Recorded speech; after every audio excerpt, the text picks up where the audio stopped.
যারা কিনা বর্তমানে রিলেশনে আছো, ভাবছো প্রেমিকাকেই বিয়ে করব, তাকে ছাড়া বাঁচতে পারবো না, তাহলে এই ভিডিওটা সম্পূর্ণ দেখো। প্রেমিকাকে বিয়ে করার ভূত জানালা দিয়ে পালাবে। আমার নাম পিয়া। আমি যখন ক্লাস 8-এ পড়ি তখন একটা ছেলের সাথে আমার ফোনের মাধ্যমে পরিচিত হয়। তার সাথে পরিচয় হওয়ার পর জানতে পারি আমার পরিচিত কেউ একজন নাকি আমার নাম্বার তাকে দিয়েছিল, আর তার সাথে মাত্র 5 দিনের পরিচয় তার কাছে পালিয়ে এসে বিয়ে করি। তাকে বিয়ে করে যখন তাদের বাড়িতে গিয়েছিলাম তখন তার মা আমাকে দেখে বলেছিল এত খাটো মেয়ে আমার পছন্দ না, এই জন্য আমার শাশুড়ি আমাকে মেনে নিতে চায় না। ওই যে কথাই আছে না, যার ভাগ্যে যা লেখা আছে তাই তো হবে। তারা আমাকে সেই বাড়ি থেকে অনেক অপমান অপদস্থ করে। তার সাথে বিয়েটা আমার জন্য এতটাও সহজ ছিল না। আমরা খুবই ছোট ছোট দুইজন মানুষ আবেগে পড়ে বাড়ি থেকে পালিয়ে যাই বিয়ে করার জন্য। তারপরে যখন কাজী অফিসে যাই তখন জানতে পারি আমাদের দুজনের নাকি বিয়ে হবে না, কারণ আমার কোনো আইডি কার্ড নেই, না ছিল কোনো জন্ম নিবন্ধন, তারও কোনো কিছু ছিল না। যাই হোক, কাজী তো আমাদের না করে দেয় যে এই বিয়ে হবে না। তখন আমার মাথায় একটা বুদ্ধি আসে। আমার ব্যাগের ভিতর আগে থেকেই নকল একটা আইডি কার্ড বানানো ছিল। তারপরে সেটা বের করে ফটোকপি করে খুবই কষ্টে আমাদের বিয়ে হয়। যদিও কাজী মানতে চাইছিল না, তাকে কিছু টাকা দেওয়ার পর রাজি হয়ে যায়। বিয়ে করার পর সে আমাকে সরাসরি তাদের বাড়িতে নিয়ে আসে। যেদিন আমাদের দুজনের প্রথম বাসর রাত ছিল, আমাদেরকে এমন একটা ঘরে থাকতে দেওয়া হয়, সেই ঘরে ছিল না কোনো বিছানা না কোনো বালিশ। আমার মতো এরকম কপাল যেন এই পৃথিবীতে কোনো মেয়েরই না হয়। কি বলবো আপু, আমার শাশুড়ি আমাকে একটা বালিশ পর্যন্ত দেয়নি। তারা যেই বাসাতে ভাড়া থাকতো সেই বাসার বাড়িওয়ালা একটা তোষক আর একটা বালিশ এনে দেয় আমাদেরকে। কোনো একটা ভাড়াটিয়া নাকি যাওয়ার সময় সেই বালিশ আর তোষক ফেলে রেখে গিয়েছিল, সেইটা বাড়িওয়ালা আমাদেরকে থাকার জন্য দেয়। বিশ্বাস করবেন কিনা জানি না, সেই বালিশ আর তোষক দিয়ে এতটা পরিমাণে গন্ধ ছিল আপনাদেরকে বলে বোঝাতে পারবো না। সবার বাসর হয় হাজারো কাঁচা ফুলের সুগন্ধে, আর আমার বাসর হয়েছিল এতটা পরিমাণে বিচ্ছিরি একটা গন্ধের ভিতরে। তখন নিজেকেই আমি নিজে প্রশ্ন করি, এটাই কি ছিল তাহলে আমার কপালে? যাই হোক, বাসর ঘর কি, সেখানে কি হয় না হয় এরকম কোনো কিছুই আমি বুঝতাম না। আমার স্বামীর একটা পুরাতন চাদর ছিল, সেই তোষকের উপর সেই চাদরটা পেরে সেই দিন রাত্রিবেলা আমরা ঘুমাই। দেবরা শাশুড়ি যদিও মন থেকে মেনে নিয়েছিল কিনা বলতে পারবো না, তবে একটু একটু আদর করত।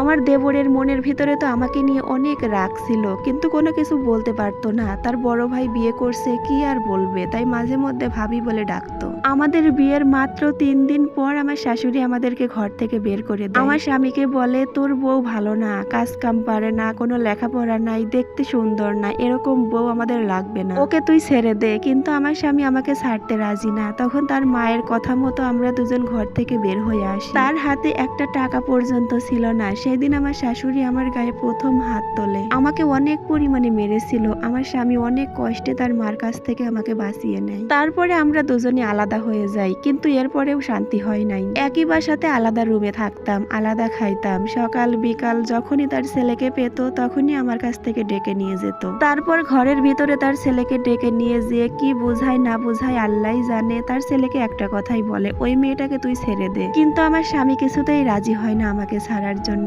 এভাবেই দিন কাটতে লাগলো। একদিন সকালবেলা আমি আর আমার স্বামী ভাত খাচ্ছিলাম, তখন আমার শাশুড়ি এসে আমার স্বামীকে জোর করে আমাদের রুম থেকে নিয়ে যায়। তারপরে সবার সামনে ঝগড়া লাগিয়ে দেয়, বলে ওই মেয়েকে তোকে ছেড়ে দিতেই হবে, বাসায় শুদ্ধ মানুষ সব এক হয়ে যায়। তখন আমার স্বামী সবার সামনে বলেছিল, আমার শরীরে যদি এক বিন্দু পরিমাণ রক্ত থাকে তারপরেও আমি আমার বউকে ছাড়তে পারবো না, তোমরা যা করার করতে পারো। এই বলে আমার স্বামী ওইখান থেকে রুমে এসে দরজা লাগিয়ে দেয়। তারপরে রুমের ভিতরে আসার পর আমারে বলে ভাত খাও। আমি বললাম কি হয়েছে? তখন সে বলে তোমাকে শুনতে হবে না, তুমি শুনলে কষ্ট পাবে। এর ভিতরেই আমার শাশুড়ি এসে রুমের দরজা ধাক্কাতে শুরু করে। অনেকবার ধাক্কা দেওয়ার পর আমি দরজাটা খুলে দিয়েছিলাম। তখন আমার শাশুড়ি আমার গায়ের ওড়না আমার গলায় পেঁচিয়ে ধরে বলে, কি জাদু করছিস আমার ছেলেরে বল, তুই যদি আজকে না বলিস তাহলে তোকে মেরেই ফেলবো, এই বাসা থেকে তোর লাশ বের করে দিব। আমার শাশুড়ি আমার গলায় এত পরিমাণে জোরে ওড়না পেঁচিয়ে ধরেছিল যে আমার গলায় দাগ বসে গিয়েছিল, যেটা আমার স্বামী দেখার পর আমাকে বলে, চলো এখান থেকে, আমরা আর এইখানে একদিনও থাকবো না, বাড়িওয়ালাকে বাসা না করে দিয়ে তোমার বাবার বাড়িতে চলে যাব।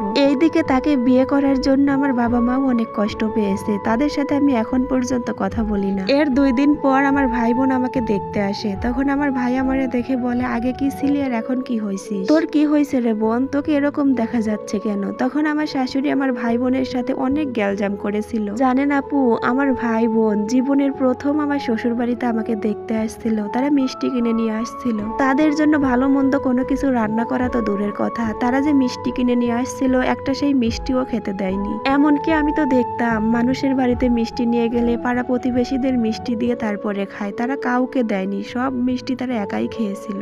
আমাকে ভালো লাগে না, অথচ আমার বাবার বাড়ি থেকে আনা মিষ্টি তারা খুব স্বাদ করে খাইলো। তারপরে আরো একদিন রাত্রিবেলা আমার স্বামীকে ডেকে নিয়ে বলে, তুই কি তোর বউকে ছাড়বি নাকি আমার বাসা ছাড়বি? তখন আমার স্বামী বলে, আমার শরীরে যদি এক বিন্দু পরিমাণে রক্ত থাকে, দরকার পড়লে আমি রক্ত বিক্রি করে আমার স্ত্রীকে খাওয়াবো, তারপরেও আমি ওকে ছাড়বো না। তারপরে আর কতদিন এভাবে কতদিন থাকবো? আমাদেরও তো ধৈর্যের একটা সীমা আছে, তাই না? আমার বিয়ের 21 দিন পর আমার স্বামীকে নিয়ে বাবার বাড়িতে চলে আসি। বাবার বাড়িতে আসার কিছুদিন পর আমাদের দুজনের দাম্পত্য জীবন অনেক সুন্দর কাটতেছিল, কারণ তখন বাবার হোটেলে বসে বসে খাইতাম। কিছুদিন যাওয়ার পর আমার মা বলল, তোর স্বামীকে এরকম করে আর সস্তা খাওয়াতে পারবো না, সে তো কোনো কাজকর্ম করতে পারে, কোনো কাজ করে না, এরকম করে তোদের কতদিনই বা বসে বসে খাওয়াবো। মায়ের মুখে এরকম কথা শুনে অনেক রাগ হয়। মায়ের সাথে সেদিন অনেক ঝগড়া করেছিলাম, তারপরে আমরা দুজন আলাদা হয়ে যাই। আমার স্বামীর সাথে যখন আলাদা বাবার বাড়িতে থাকতাম, তখন সে একদিন কাজ করলে 4 দিনই কাজ করতো না। আমার বাবার বাড়ির সামনে ছোট ছোট বাচ্চাদের সাথে সে মার্বেল খেলতো, কাজে যেত না, জানিয়ে সংসারে সব সময় অভাব লেগে থাকতো। আর অভাবে স্বভাব নষ্ট, এটা তো কথাই আছে, অভাবে পড়লে মানুষ কি না করে। অভাবের তাড়নায় তার সাথে আমার প্রায় সময়ই ঝগড়া হতো, কারণ সে তো চাইলেই কাজ করতে পারতো, কিন্তু কাজ করতো না। এভাবেই যেতে যেতে আমাদের বিয়ের 17 দিন পর তার সাথে আমার এত পরিমাণে ঝগড়া লাগে যে সে আমাকে অনেক মেরেছিল। মারতে মারতে আমার একটা চোখ পর্যন্ত ফুলে গিয়েছিল, চোখের অবস্থা খুবই খারাপ হয়ে যায়। সেই দিন যেহেতু আমার বাবা বাড়িতে ছিল না, এই জন্য সে বেঁচে যায়। আমার মা, ছোট ছোট ভাই বোন তারা শুধু কান্না করছিল। তাকে আমি বলেছিলাম, আমার সাথে তোমাকে থাকতে হবে না, তুমি আমাকে ছেড়ে চলে যাও, কারণ এভাবে আর সহ্য হচ্ছিল না। সেদিন আমার অনেক রাগ হয়, এত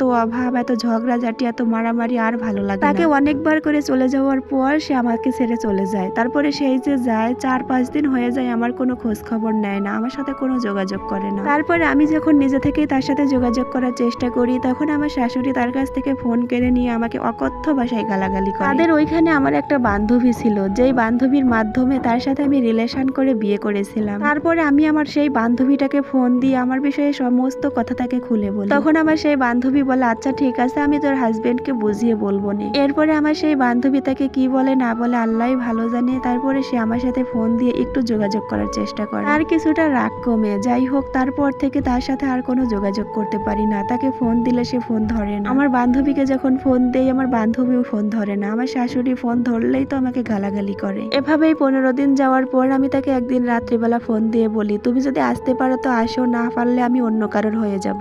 এই বলে আমি সেই দিন ফোনটা কেটে দেই, তার সাথে আর কোনো কথা বলি না। যাই হোক, আমার এই চালটা যে এত পরিমাণে কাজে দিবে সেটা আমি জানতাম না। হ্যালো এভরিওয়ান, আসসালামু আলাইকুম, আমি সেলিনা সুলতানা। এতক্ষণ যাবত ধরে প্রিয়া নামের একটি মেয়ের বাস্তব জীবন গল্প আপনাদের সঙ্গে পড়ে শোনাচ্ছিলাম, যেটা কিনা ছিল এই ভিডিওর প্রথম পার্ট। দ্বিতীয় পার্ট দেখতে চাইলে পেজটা ফলো করে পাশে থাকবেন।